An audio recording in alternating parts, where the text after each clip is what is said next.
करने का और हजारों लाखों व्यक्तियों को मोटिवेट करने का कोशिश की है। राजीव जी का जीवन निष्प्रभ जीवन, निरंतर कर्मयोगी का जीवन, एक गांधीवादी जीवन, जहां से वो वर्धा से निकल के यहाँ आए थे, वो मैं समझता हूँ कि स्वामी जी के पास आने के बाद उनकी यात्रा पूर्ण हो गई थी।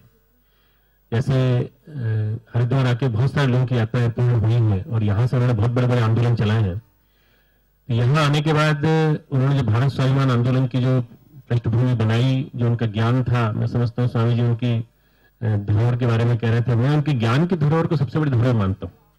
जो उनके पास जो ज्ञान था, जो उनके पास रटे रटाए आंकड़े थे, जो उनके पास स्मृति के कोश में न जाने कितनी चीजें ऐसी जो हमारे भारतीय संस्कृति का चिर पुरातन धरोहर क्या थी और हमारे पास क्या है और किस तरह से विदेशी कंपनियां हमारे जमीन लूट लूट के ले जा चुकी हैं और नित्य ले जा रही हैं, ये सारा का सारा ज्ञान उनके पास था।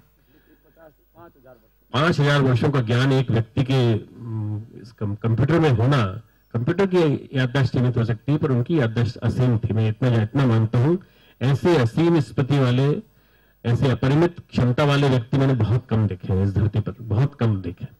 मैं समझता हूं कि वो आए थे हम लोगों को शिक्षा देने के लिए कि समय कम हो, ज्यादा से ज्यादा इसको उपयोग कर लो, ज्यादा से ज्यादा भगवान के काम में अपने आप को लगा दो। हम सब उनके बताए हुए रास्ते पर आगे बढ़े और मुझे लगता है कि उनका आंदोलन रुकेगा नहीं। उनका बताया हुआ रास्ता जो है स्वामी रामदेव जी ने उसको आगे बढ़ाया है। भारत स्वाभिमान आंदोलन के माध्यम से वो आजादी बचाओ आंदोलन गति पकड़ेगा और देश फिर से स्वतंत्र होगा, ऐसी मुझे पूरी आशा है। उनको उनकी स्मृति को अक्षुण्ण बनाए रखने के लिए हम लोग प्रयास करें, ऐसा परम सत्ता से प्रार्थना, ऐसा परम पिता से प्रार्थना। भारत स्वाभिमान के मुख्यालय का भी शायद 5 जनवरी को उसका उद्घाटन होना है और उसमें पूरे देश और विदेश के जितना भी सेवा का कार्य चल रहा है, राष्ट्र निर्माण का चित्र निर्माण का कार्य चल रहा है, उसके सभी प्रांतों के और सभी कंट्रीज के मुख्यालय के रूप में, हेड ऑफिस के रूप में उसका निर्माण किया है। और उस भारत स्वाभिमान के मुख्यालय का नाम ही राजीव भवन हमने रखने का तय किया है, क्योंकि वो उनकी आत्मा थी। और जो है तो उनकी स्मृतियां और उनके संकल्प और जो है अभी सतत जो कह करके गए, कुछ तो पहले से रिकॉर्डेड था, अभी भी करीब जो है 100 घंटे का रिकॉर्डेड उनका प्रोग्राम है।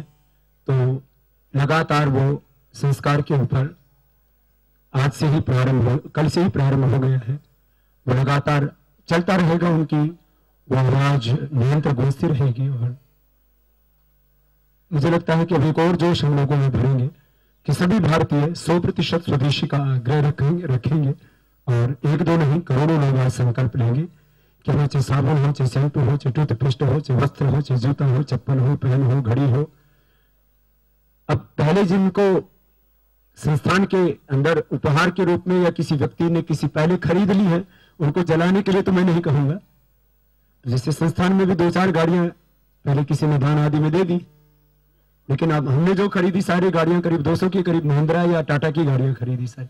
मैं स्वयं गाड़ी से लेकर के घड़ी तक स्वदेशी का ही प्रयोग करता हूं। तो मुझे लगता है ये संकल्प भी आज करोड़ों लोग लेंगे कि राजीव भाई चलेगी तो उनकी याद में हम अपने, वो याद हमारे हमेशा दिल जहान में रहेगी।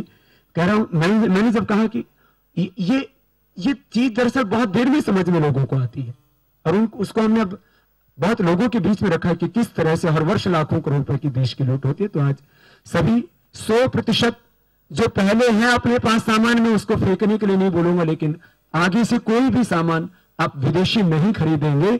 हम सब मिलकर के ऐसा संकल्प लेंगे तो राजीव भाई की आत्मा स्वर्ग में भी प्रसन्न होगी। मैं यहां पर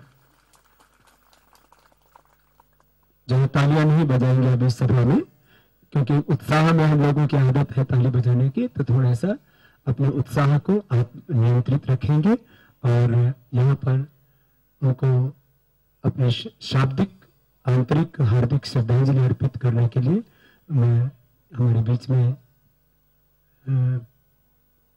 यहाँ पर आचार्य अरुण ऋषि है, मैं उनसे कहूंगा वो भी 2 शब्द कहें। आचार्य अरुण ऋषि हमारे गुरुकुल के ही यशस्वी स्नातक हैं, गुरुकुल कालवा के, और पूरा जीवन इन्होंने भी देश और स्वदेशी के लिए ही अर्पित किया हुआ है।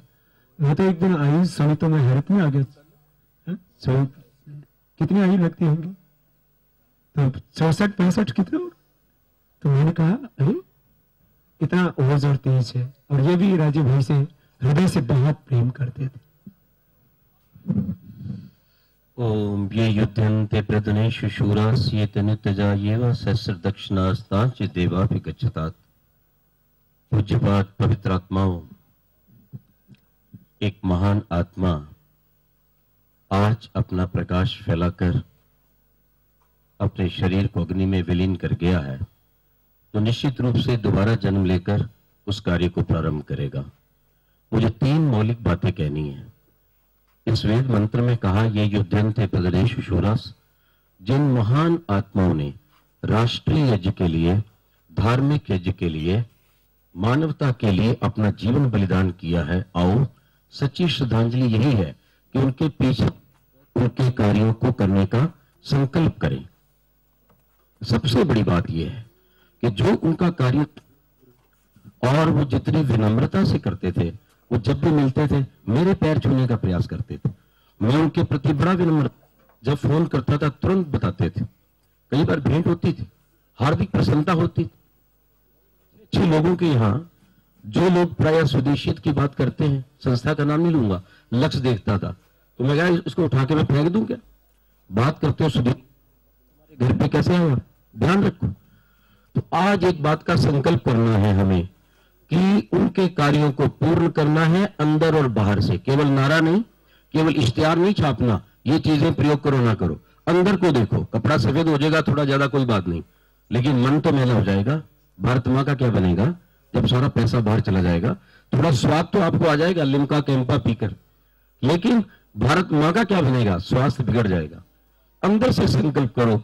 और नौजवानों से मैं प्रेरणा देना चाहता हूं, जो इंटरनेट, कंप्यूटर, आईटी के विद्यार्थी यहां पर हैं, वो प्रतिज्ञा करें।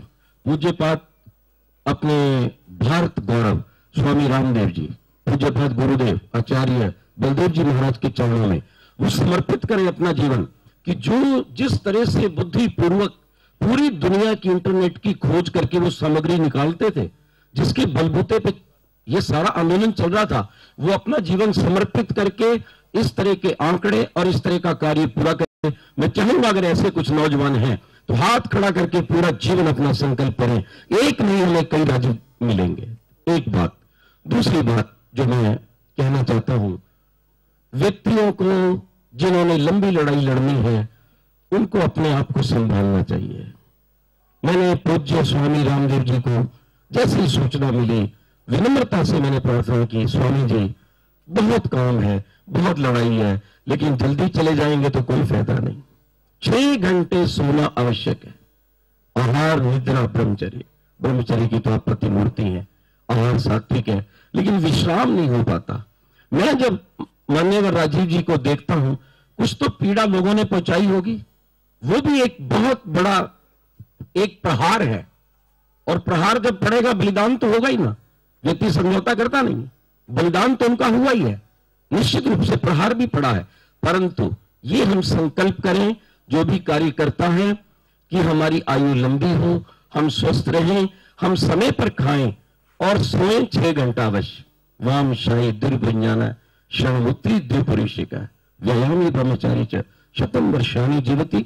हम दूसरे राजीव को लाएं, अपने जीवन की आहुति दें और अपने जीवन में संकल्प करें कि मैं उन नियमों का पालन करूंगा जितने भी आप कार्य करता है, और उनकी विनम्रता हमारे जीवन में आए। प्रसन्नता पूर्वक विद्वान होते हुए भी कितनी विनम्रता थी, कितना प्यार था। हमारा प्यार, हमारी विनम्रता, हमारे अंदर का बलिदान और त्याग और सच्ची भावना से हम काम करेंगे, पूरा होगा।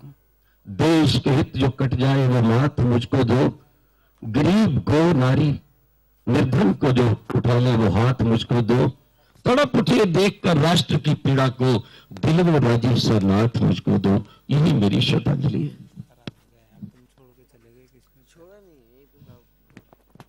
हम सबके प्रिय और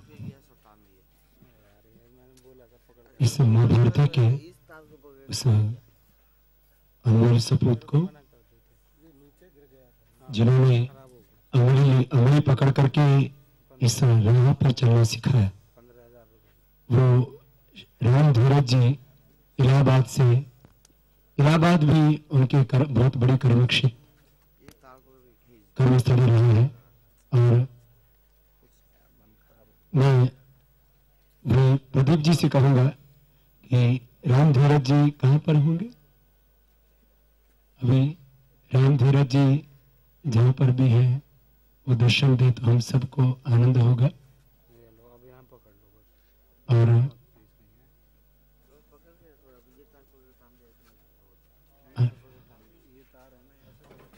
मैं प्रदीप जी से कहूंगा उनके बारे में 2 शब्द भी जरूर कहें हमको।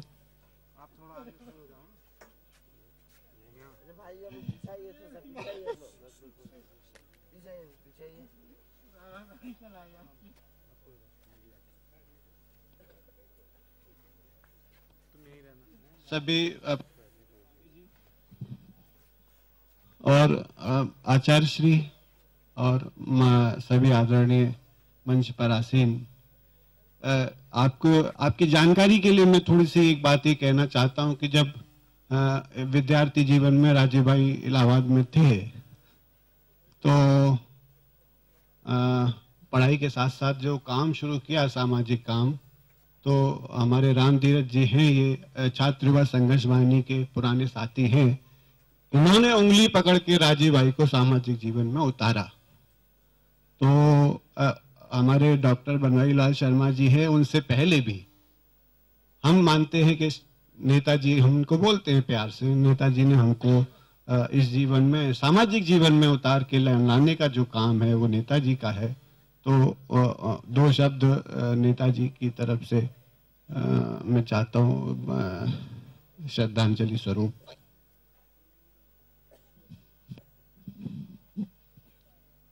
आदरणीय स्वामी,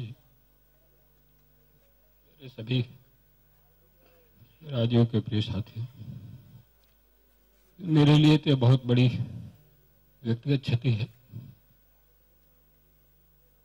क्योंकि आप सब लोग, हम सब लोग अपनी संपत्तियों के वारिस तो पैदा कर लेते हैं, लेकिन विचारों के वारिस बहुत कम पैदा होते हैं। मेरा शुरू से मानना रहा है कि हर सामाजिक कार्यकर्ता अगर अपने विचारों के वारिस को पैदा कर सके, यही हमारी कोशिश होनी चाहिए।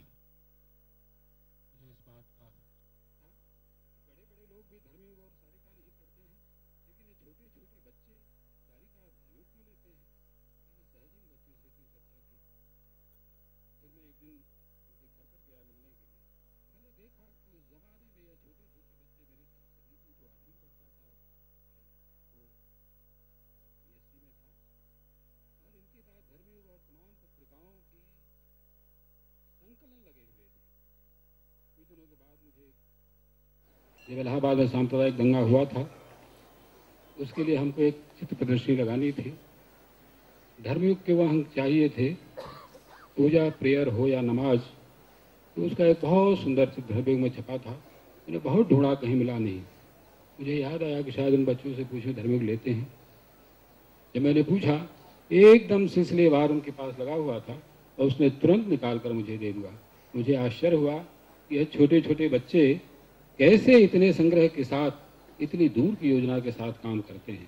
उसके बाद जैसा स्वामी जी कह रहे थे कि बाद के दिनों में कुसुम धर्मपाल जी ने जो कुछ भी 18 सालों तक रह करके इंग्लैंड में भारतीय धरोहर इतिहास को सजाया था, उसका राजीव को बिल्कुल कंठस्थ याद हो गया था। हम लोग भी धर्मपाल जी के साथ रहते थे, उनका हम सब लोगों को स्नेह प्राप्त था। उनकी बहुत सारी किताबें हमने पढ़ी, लेकिन जो अक्षरशः याद करना होता है, वो जो उसकी विलक्षण मेमोरी थी, वो ईश्वर की विशेष देन थी। आज के अवसर पर मैं ज़्यादा कुछ नहीं कहना चाहता हूँ, लेकिन इतना ज़रूर मैं कहना चाहता हूँ कि जो उसकी लगन थी, हमारे यहाँ आज़ादी बचाओ आंदोलन में